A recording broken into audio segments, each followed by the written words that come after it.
नमस्कार दर्शकों, मेरा नाम है आरुषि जैल और आप देख रहे हैं लाइव 7। आज हमारे साथ स्टूडियो में है श्रीमती बबीता गुप्ता जी, जो कि जीएमएस रोड इंदिरापुरम की पार्षद है। आपका बहुत बहुत स्वागत है हमारे स्टूडियो में मैम। धन्यवाद आरुषि। तो चलिए आज की बातचीत को आगे बढ़ाते हुए, मैम आपको समाज सेवा की प्रेरणा कब, कहाँ और कैसे मिली? देखिए, समाज सेवा की प्रेरणा एक तरीके से मेरे को अपने घर से ही मिली। जब हम छोटे थे, हमारे पेरेंट्स मतलब लोगों की सेवा करते थे या समाज के प्रति जो उनका उदार भावना थी, तो हमें लगता था कि जैसे हमारे पेरेंट्स कर रहे हैं इस तरीके से हमें भी करनी चाहिए। आफ्टर मैरिज मैं जब देहरादून आई तो मैं एक संस्था से मतलब लगी, जैसे कि मान एक हर्षल फाउंडेशन है या प्रथम शास्त्र फाउंडेशन है। इन संस्थाओं में क्या था कि दिव्यांगों शिविर लगाया जाता था और दिव्यांग शिविर में इतना उनकी हम जब सेवा करते थे तो हमें ऐसा लगता था कि हम एक तरीके से भगवान को पूज रहे हैं। दिव्यांग में जैसे किसी के हाथ नहीं होते थे, पैर नहीं होते थे, उनको कैलीपर वगैरह लगाया जाता था। तो ये सेवा भाव जो है हमें घर के साथ साथ समाज में रह करके भी मतलब आया और हमें लगा कि हमें अगर हम अपने भगवान ने हमें मनुष्य जीवन दिया है तो हमें सबकी सेवा करनी चाहिए। इसलिए मतलब हमें ये प्रेरणा घर से और एक हमारे जो फाउंडेशन है उनसे मिली है। मैम, नारी शक्ति को मजबूत बनाने के लिए आप क्या प्रयास कर रही हैं? देखिए, नारी शक्ति का अर्थ है महिलाओं का सामाजिक, शैक्षिक, राजनीतिक, धार्मिक मजबूत बनाना। और इसमें आज की महिलाएं आप देखिए कि अंतरिक्ष में विमान भी चला रही हैं और जो राजनीतिक क्षेत्र है उसमें राजनीतिक क्षेत्र में महिलाएं कहाँ से कहाँ तक पहुँच गई हैं। जैसे हमारी विधायिका ही हैं एक, तो सविता कपूर जी कैंट विधानसभा की, वो भी महिला ही हैं।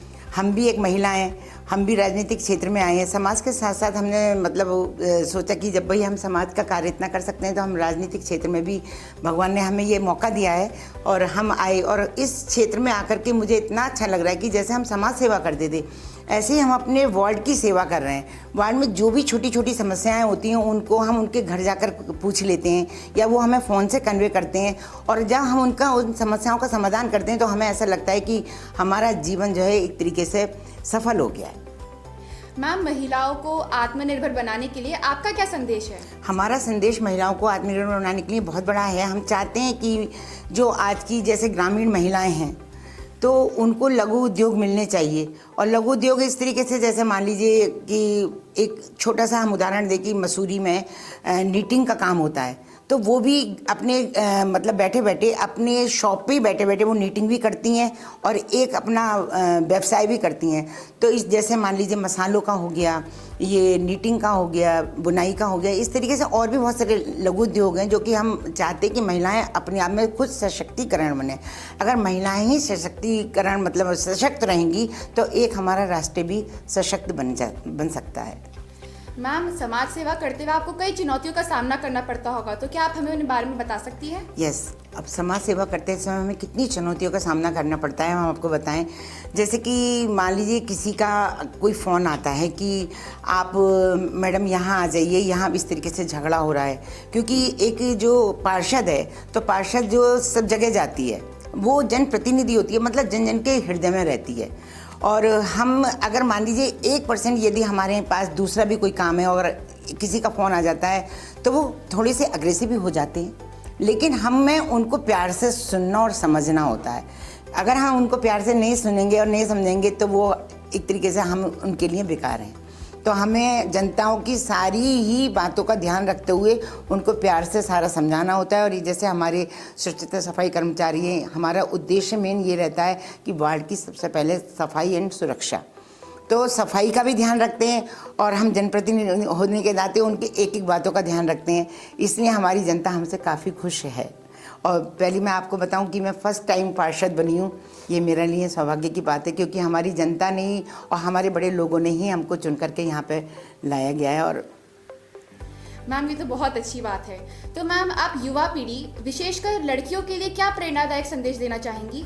देखिए, मैं युवा पीढ़ी विशेषकर लड़कियों के लिए यही संदेश देना चाहूँगी कि उनके पेरेंट्स उनको मतलब ऐसी एजुकेशन दें जो कि वो अपने आत्मनिर्भर बने। और आत्मनिर्भर बनने के बाद में जब बच्ची आत्मनिर्भर बन जाती है तो वो आगे मतलब अपना स्वयं अपना मार्ग खोजती है। उसको ये नहीं है कि दूसरे के ऊपर निर्भर रहकर ही मतलब हमें अपना जीवन निर्वाह करना है। आज के पहले ज़माने में क्या होता था कि पेरेंट्स बच्चों को पढ़ाते थे लेकिन आत्मनिर्भर नहीं बनाते थे। लेकिन आज का टाइम ऐसा आ गया है कि युवा और युवतियाँ, लड़के और लड़कियाँ बराबर एक एजुकेशन में मतलब आ गई हैं। और लड़कियां आजकल क्या नहीं कर रही, अंतरिक्ष में विमान भी उड़ा रही हैं और सामाजिक में भी सामाजिक कार्य कर रही हैं, राजनीतिक कार्य कर रही हैं, धार्मिक में भी कार्य कर रही हैं। देखिए कितने बड़े धर्म के प्रोग्राम होते हैं, जैसे हमारी जया किशोरी जी हैं, आप ये देखिए वो कितना अच्छी भागवत देती हैं। तो धार्मिक कार्य भी कर रही हैं, राजनीतिक भी कर रही हैं, सामाजिक भी कर रही हैं। और मेन बात ये है कि वो अपनी ऐसी इतनी अच्छी शिक्षा लें कि वो खुद स्वयं आत्मनिर्भर बने। धन्यवाद मैम, आप यहाँ आए और अपना कीमती समय हमें दिया। आज की इस बातचीत में हमने मैम के राजनीतिक और सामाजिक सेवा के बारे में बहुत कुछ जाना।